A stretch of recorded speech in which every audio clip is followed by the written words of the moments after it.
They remembered May 7, 1840, for its quiet. It was not the quiet of a calm morning. It was a strange, suffocating stillness, a silence so unnatural the river itself seemed to hesitate. All across Natchez, Mississippi, life seemed routine. The city was a monument to the Cotton Kingdom. It sat proudly on a high bluff. The Natchez Landing was the central nervous system of the American frontier. It was beating at a fever pitch. Flatboats glided along the river there. Holes creaked softly. Crews hauled crates of cotton, sugar, and timber. The rhythmic splash of paddles echoed in the humid air. Steamboats churned lazily. Their black smoke stained the pale sky. Merchants sorted cotton bales under the hot, glaring sun. They negotiated prices that determined the fate of entire plantations. The year is 1840. The city is Natchez. Mississippi life here runs entirely on cotton, and this colossal operation involves everyone out in the distant fields. Enslaved men and women are already bent over. Laboring under the brutal sun, they plant, tend, and pick the crops that fuel the region's immense wealth. This raw material moves constantly toward the river. Down below, the Natchez Landing, the city's true economic heart, is frantic. This is where the wealth, cotton, sugar, and timber converges. Merchants shout prices while massive flatboats wait to be loaded. The real heavy work is performed by the enslaved laborers, who haul enormous cotton bales and heavy crates up and down the steep wooden ramps. Their chains clink softly against the humid air, a rhythmic sound lost beneath the calls of commerce and the noise of the docks. Children dart between the warehouses, their sharp laughter momentarily cutting through the endless hum of labor. This powerful engine of commerce, from the fields to the river, constituted the very heartbeat of Natchez. Right up until the sky went silent, Natchez-Under-the-Hill was a crucible of commerce and chaos. Taverns spilled rough music and the stench of cheap whiskey. Life here was transient, vital, and close to the water. On this May afternoon, more than 100 flatboats were moored tight. They were waiting for the push-down river to New Orleans.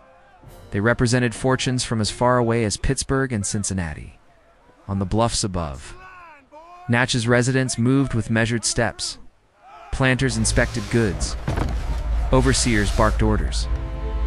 Elegant homes looked down upon the river like guardians. High bluff. They seemed calm, permanent, untouched. Yet the sky was pale and unremarkable. No wind stirred the trees. No storm clouds gathered. No warning whispered. In 1840, there were no barometers, no newspapers, no sirens. Only instinct existed, and instinct whispered, something is wrong. A few river pilots sensed it first. They were veterans of the Mississippi. They knew the river's moods. Today, it was unnerved. The air tugged strangely at their clothing. The river surface became unnervingly smooth. It was like polished metal. Birds vanished from the sky. Not a single gull called overhead even. The enslaved workers paused in their labor. They felt a tension that had no name. They felt the earth waiting. The threat was already born. Far upstream, it was across the river in Louisiana, beyond the bends. Clouds began to churn. Spirals tightened. They were deliberate. Almost intelligent, a dark mass descended. Its edges sharpened. Into a twisting column, it thickened with terrifying speed. It touched the ground with a violent crack. That sound was like the earth itself had split. Within moments, the funnel widened. It became a monstrous black wedge. It was devouring forests and soil. It tore northward. Then, it tracked due east. It was heading directly toward Natchez. A single lightning bolt split the sky. It illuminated its size. It was a rotating wall of darkness. It was a vertical cathedral of wind and death. It was estimated to be nearly a mile wide. It was an unstoppable engine of destruction. Then came the roar. Some described it as a cannonade dot. Others swore it was iron. Rolling across the plains, eyewitnesses said the earth itself vibrated beneath their feet. It was a continuous low-frequency hum. The sky had opened. Something ancient, merciless, had stepped through. The great storm reached the river. It didn't cross the water. It consumed it. The banks were stripped bare. The vast, dark body of the storm moved with chilling speed. Shortly before 1 p.m., the tornado struck Natchez. It hit the waterfront known as Natchez-Under-the-Hill. This was the point of maximum tragedy. The storm's impact was an explosive wave. Buildings vanished into clouds of splinters. Steamboats were shredded as if made of paper. Their enormous engines were torn from their mounts. Flatboats, numbering over 100, were utterly decimated. They flipped. They shattered. They sent humanity flying into the roiling black water. The sheer density of life made the catastrophe unparalleled. Help us, O Lord, the storm is taking us. The tornado consumed men and animals. We're gone. Alike, Save us. crewmen were swept away. The river They were dragged under the churning graveyard. water. Their fate was sealed instantly. Lives vanish They in moments. didn't stand a chance. The enslaved workers on the docks disappeared. Their lives were erased. Their deaths were largely unrecorded. This defines the disaster as America's forgotten tornado massacre. Crates and timber were drawn upward into the spiraling void. Eyewitnesses said the Mississippi turned white with foam. Then it was black with debris. Then it was red with blood. The death toll here on the water was the highest recorded for any single tornado strike in American history. An estimated 269 lives were lost in this single moment. Many were transient boatmen. They simply disappeared. From the records on the bluffs, residents watched, powerless. The initial shock gave way to sheer terror. Warehouses collapsed inward. Wooden homes burst apart. Trees snapped like brittle reeds. They became weapons. Bricks rained down from chimneys. Thunder cracked with immense violence. The tornado moved with intent. Whole districts were leveled in seconds. People became leaves in the storm. Inside the famed Planters Hotel, a mother clutched her children.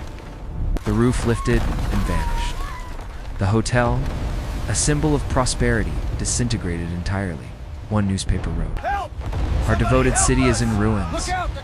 All is swept away." A cotton warehouse lost every bale. Shredded cotton painted the landscape white. A ghostly shroud covered the destruction. A blacksmith clung to his heavy anvil. It was the only object heavy enough to resist the pull. The storm did not weaken it. Grew darker, stronger, wider. It was a cathedral of wind climbing the bluffs. It moved with unstoppable, calculated force, time distorted, the world reduced to terror and adrenaline. The tornado carved through Natchez then. Just as swiftly, it began to thin. Its trunk rose into the clouds like smoke. It diminished into the horizon, then it was gone. Silence followed, not peace. Haunting silence. The wind stopped. The roar faded. All that was left was silence. It was broken only by dripping water and the desperate cries of the wounded. The devastation was unimaginable. Under the Hill was erased. Families searched desperately. They called names that went unanswered. The air was thick with the smell of death. The official death toll recorded by city officials exceeded 300, but here's where history fails. Hundreds more were never counted. They were lost. Their existence only noted in brief, horrified accounts. The answer lies in Concordia Parish. The tornado tore through multiple plantations, communities of enslaved people. Their small wooden cabins exploded into splinters. They had nowhere to run. there. Deaths were barely recorded. Why? Because in 1840, enslaved people were property.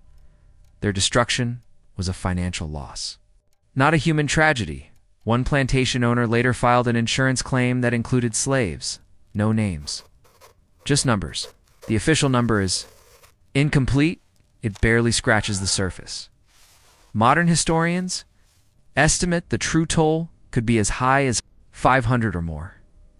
It is one of the deadliest tornadoes in U.S. history. Yet, amid the horror, acts of raw courage emerged. A young boy was lifted to safety. A river pilot rescued 2 women, enslaved men, and women shielded children. These acts of selflessness offered a thin thread of humanity. The psychological scars ran deep: fear of the sky, dread of storms, haunting memories. Sleep became a luxury few could afford. Rebuilding took months. Enslaved people were forced to dig through the ruins. They pulled bodies from the wreckage. They buried the dead in mass graves, their own dead, without time to mourn, without recognition. The irony is crushing. Memorials were scarce. Simple. Grave markers persisted. They honored the unnamed, the lost, the forgotten. The graves of the many unidentified flatboatmen became silent testimonies. The Great Natchez Tornado is the second deadliest.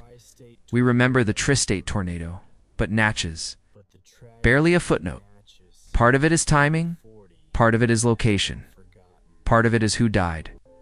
Transient boatmen and enslaved people. Natchez didn't make the cut, but the lesson remains. May 7th, 1840. Became etched into memory. The wind moved on. The river flows calm again. The shadow of May 7 lingered forever. It is a reminder that nature's fury is absolute, sudden, and unstoppable. We must remember all the victims. We must remember the forgotten. Every life matters.